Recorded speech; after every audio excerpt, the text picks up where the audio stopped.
Financial markets పై పట్టు సాధించాలనుకునే వాళ్ళు Revanth conduct చేసే వెబినార్ కోసం ఈ నెంబర్ కి కాల్ చేయండి.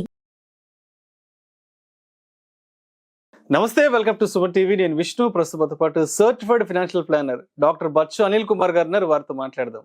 సార్ నమస్తే. సార్ అనిల్ కుమార్ గారు. నమస్కారం అండి. సార్ అనిల్ గారు, ఈ మార్కెట్ క్యాపిటలైజేషన్ కాకుండా ఫ్యాక్టర్ బేస్డ్ స్ట్రాటజీతో ఉన్న మ్యూచువల్ ఫండ్స్ కూడా వస్తున్నాయంట. ఏంటి అసలు ఈ మ్యూచువల్ ఫండ్స్? వీటిలో ఇన్వెస్ట్ చేయొచ్చు అంటారా? ఇది కొత్త స్కీమ్స్ చాలా వచ్చాయి. ఇందులో ఏంటంటే ఇప్పటివరకు మనం చూసుకుంటే మనం large cap, mid cap, small cap, multi cap అని, ఫ్లెక్సీ క్యాప్ అని ఇవన్నీ చూసుకుంటే క్యాప్ అనేది పక్కన ఇంపార్టెంట్ ఫ్యాక్టర్ అయిపోయింది. Capital, so market capitalization value కానీ మార్కెట్ క్యాపిటల్ అంటే దాన్ని బట్టి మనం చూసుకుంటే లార్జ్, మిడ్ అని మనం డివైడ్ చేస్తున్నాము. It's always about value of that stock ఏది క్యాపిటల్ మార్కెట్స్లో ఎలా ఉందనేది. సో అది కాకుండా there are lot of factors. దాని బేసిస్ మీద కూడా సెబీ అప్రూవ్ చేసింది అనమాట కొత్త రకాల మ్యూచువల్ ఫండ్ కేటగిరీస్ చేయడానికి. ఈ ఇన్నోవేషన్స్ అడ్వాంటేజ్ ఏంటంటే ఎవరైతే ఓన్లీ మార్కెట్ క్యాప్ మీద డిపెండెంట్ అవ్వకుండా, ఓకే, ఇంకా వేరే ఆప్షన్స్ లైక్ స్టాక్స్లో చూస్తూ ఉంటాం మనం, ఈ ఫ్యాక్టర్స్ని తీసుకొని దాన్ని బట్టి వాళ్ళు పోర్ట్ఫోలియో బిల్డ్ చేస్తూ ఉంటారు. వాళ్ళ ఇన్వెస్ట్మెంట్ స్టైల్ మారుతూ ఉంటుంది. వాళ్ళు ఓన్లీ మార్కెట్ క్యాప్ చూడరు. ఆ కంపెనీ ఎగ్జాంపుల్ చూసుకుంటాం. ఒక వన్ ఆఫ్ ద ఫ్యాక్టర్ ఏంటంటే వాల్యూ. అది వాల్యూ స్టాక్ కాదా? మనం మ్యూచువల్ ఫండ్స్లో ఇంతకుముందు వాల్యూ ఉన్నా కానీ అంతగా ఎక్కువగా ఇంపార్టెన్స్ లేదు ఆ కేటగిరీకి. మీరు చూసుకుంటే ఆ కేటగిరీ చాలా తక్కువ ఉండింది. వెరస్ నౌ ఈ ఫ్యాక్టర్ బేస్డ్ ఇన్వెస్ట్మెంట్లో చూసుకునేవి ఏంటంటే ఒకటి వాల్యూ ఆఫ్ ద కంపెనీ, ఇంకోటి size of the company, most important thing ఏంటంటే వొలటిలిటీ ఫ్యాక్టర్స్ తీసుకుంటారు. ఏది beta. So beta moment, beta stocks అంటే హై బీటా స్టాక్స్ ఉన్న వాటిని మ్యూచువల్ ఫండ్ ఇది యూజువల్లీ ఇవన్నీ కూడా index stocks. So index based funds అన్నమాట. యాక్టివ్ ఫండ్స్ కాకుండా, actively manage by fund manager కాకుండా they are index funds. So index funds కాబట్టి ఇవన్నీ స్ట్రాటజీస్ ప్లే చేయడానికి ఫండ్ మేనేజర్కి అవకాశాలు ఉంటాయి అన్నమాట. సో అందుకే ఇంకోటి అడ్వాంటేజ్ ఏంటి, లో కాస్ట్ కూడా అవుతుంది ఇండెక్స్ ఫండ్స్ కాబట్టి. When compare to active funds, active manager కన్నా కూడా కాస్ట్ కూడా తక్కువ అవుతుంది. ప్యూర్గా ఈ ఫ్యాక్టర్స్ బేసిస్ మీదనే మన ఫండ్ యొక్క పోర్ట్ఫోలియో అనేది మారుతూ ఉంటుంది. సెకండ్ ఇంకొకటి momentum based. So quite common ఇప్పుడు చాలా చూస్తున్నాం. మొమెంటమ్ బేస్డ్ మిడ్ క్యాప్ వచ్చింది, మొమెంటమ్ బేస్డ్ స్మాల్ క్యాప్ వచ్చింది, momentum based large cap funds వచ్చాయి. సో ఇక్కడ ఏంటంటే there is a high chance going forward ఏంటంటే ఈవెన్ యాక్టివ్ ఫండ్స్ని కూడా బీట్ చేసే అవకాశాలు కొన్ని కేసుల్లో ఉన్నాయి. సో ఎవరైతే ఇప్పుడు ఏంటంటే మనం చూస్తున్నాం ఏంటంటే do it your self investors చాలా పెరిగిపోయారు. సో అలాంటి వాళ్ళకు కూడా మనము ఈ ఫ్యాక్టర్ బేస్డ్ ఆప్షన్స్ ఇస్తున్నాయి. ఇంకొక ఫ్యాక్టర్ కూడా కొన్ని ఉన్నాయి గవర్నెన్స్ మీద, లైక్ ఈఎస్జీ ఫండ్స్ వచ్చాయి. That's one other example. So నీకు మంచి governance, environmental responsibility, social responsibility ఉన్న కంపెనీస్లోనే మనం ఇన్వెస్ట్ చేద్దామనే ఇన్వెస్టర్స్ ఉంటారు. సో అంటే సొసైటీకి మనం ఎట్లా డబ్బులు పెడుతున్నాము కంపెనీలో ఇన్వెస్ట్ చేయడానికి, బట్ దాంతోపాటు ఆ కంపెనీలు కూడా కొన్ని సోషల్ నార్మ్స్, గవర్నెన్స్ నార్మ్స్, ఎన్విరాన్మెంట్ని జాగ్రత్తగా ఉంచుకునే కంపెనీస్లోనే ఇన్వెస్ట్ చేస్తామనే వాళ్ళు ఉంటారు. వాటికి ఈఎస్జీ ఫండ్స్ కూడా వచ్చాయి. That's another factor. So in the end చూసుకుంటే పర్పస్, ఈ ఫ్యాక్టర్స్ అన్నిటికీ ఒక పర్పస్ ఏంటంటే ఇన్వెస్టర్స్ కూడా గోయింగ్ ఫార్వర్డ్ బేస్ పెరిగిపోయింది. సో రకరకాల ఇన్వెస్టర్స్ మార్కెట్లోకి వస్తున్నారు. ఇంకొక థింగ్ ఏంటంటే మనం చూసుకోవాల్సింది, ఒక ఇన్వెస్టర్ లైఫ్ జర్నీ చూసుకుంటే మొదట్లో కొత్తలో వాళ్ళకి ఆప్షన్స్ తెలియక ఏవి చెప్తే అవి స్టార్ట్ చేస్తారు. Over a period of time వాళ్ళ సొంత ఫండ్ ఇన్వెస్ట్మెంట్ పర్ఫార్మెన్స్ చూస్తూ ఉంటారు. ఆ కేటగిరీకి కొన్నిసార్లు హ్యాపీగా ఉంటారు, అన్హ్యాపీగా ఉంటారు. అండ్ దే లెర్న్, వాళ్ళు కూడా ఎవాల్వ్ అవుతూ ఉంటారు.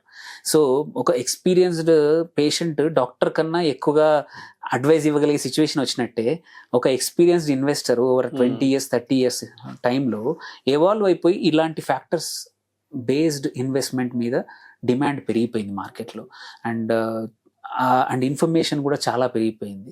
సో అలాంటప్పుడు మేము ఎందుకు మ్యూచువల్ ఫండ్స్లో పెట్టాలి, సొంతంగా అలాంటి వాటిని అవాయిడ్ చేయడానికి కూడా మళ్ళీ ఇంకొకటి జరిగింది ఏంటంటే, ఇది one of the reason why factor based investing SEBI encourage ఎందుకు చేస్తూ ఉందంటే, ఈ ఫ్యాక్టర్స్ని పెట్టుకొని స్పూరియస్ ఇన్వెస్ట్మెంట్స్ అంటే మనం ఇప్పుడు చూస్తున్నాము ఇంటర్నెట్లో చాలామంది అడ్వైజ్ ఇస్తామంటారు, మేము మొమెంటమ్ బేస్డ్ ఇస్తాము, మేము ఆల్ఫా ఇలాంటివి ఇస్తాము అని చెప్పి అడ్వర్టైజ్మెంట్ చేసేసి జనాలు చీట్ అయ్యే అవకాశాలు ఎక్కువ ఉంది రీటైల్ ఇన్వెస్టర్స్. వాటిని తగ్గించాలంటే ఫండ్ హౌసెస్కే మనం ఈ చాయిస్ ఇద్దాం.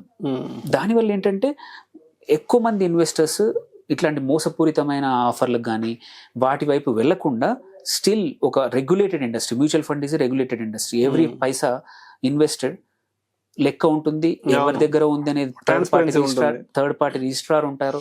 సో అందుకోసమే రెగ్యులేషన్, అన్రెగ్యులేటెడ్ ఇన్వెస్ట్మెంట్లు పెరగకుండా ఉండడానికి మనం ఇప్పుడు చూసుకుంటే లాస్ట్ 1.5 yearలో అట్లీస్ట్ ఒక 30-40 డిఫరెంట్ స్కీమ్స్ వచ్చాయి బేస్డ్ ఆన్ 4-5 రకాలు, నేను చెప్పిన 5-6 రకాల్లో. అండ్ మొదలు ఓన్లీ లార్జ్ క్యాప్కి వచ్చాయి, తర్వాత ఇప్పుడు ఆ మొమెంటమ్ ఫండ్స్ కూడా small mid smart beta funds వచ్చాయి. సో మన ఆప్షన్స్ పెరిగిపోయాయి, మ్యూచువల్ ఫండ్ ఇన్వెస్టర్స్ కూడా ఇంతకుముందు కన్నా కూడా ఆప్షన్స్ పెరిగిపోయాయి.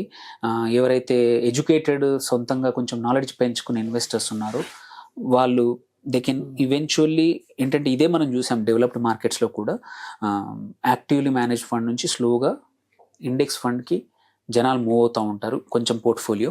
అలాంటప్పుడు మనం కూడా ఐ థింక్ నెక్స్ట్ 5 to 10 yearsలో ఇట్లాంటి ఫ్యాక్టర్ బేస్డ్ ఇన్వెస్ట్మెంట్ పాపులర్ అయ్యే అవకాశాలు ఉన్నాయి. సో ఇది మంచి పరిణామము. కాకపోతే ఏంటంటే స్టిల్ వీటిలో పెట్టేప్పుడు కూడా మనం చూసుకోవాల్సింది మనకి సూటబుల్లా కాదా అని చూసుకోవాలి. జస్ట్ బికాస్ కొత్తగా వచ్చింది కదా అని అందులో ఎంటర్ అవ్వకపోవడం మంచిది తెలుసుకోకుండా. మరి ఇప్పుడు ఈ ఫ్యూచర్లో ఇప్పుడున్న యాక్టివ్ ఫండ్స్కి ఏదైనా ఇబ్బంది వచ్చే అవకాశం ఉందంటారా? యాక్టివ్ ఫండ్స్కి ఇబ్బంది ఏం రాకపోవచ్చు. ఈవెన్ ఎక్కడ మనం ఏంటంటే మనకి రిఫరెన్స్ వచ్చేసి డెవలప్డ్ మార్కెట్స్, అక్కడ కూడా ఎంత ఇండెక్స్ బేస్ వచ్చినా క్వాంట్ బేస్డ్ ఇన్వెస్ట్మెంట్ స్ట్రాటజీస్ వచ్చినా కానీ యాక్టివ్ కొంచెం తగ్గచ్చు, షేర్ తగ్గచ్చు, బట్ వాటికి మాత్రం అలాగే ఉంటుంది. ఎందుకంటే ఒక యాక్టివ్ ఫండ్ చూసుకుంటే నెవర్ డన్ బై 1 person, ఒక హ్యూజ్ టీమ్ టైం పెడుతుంది.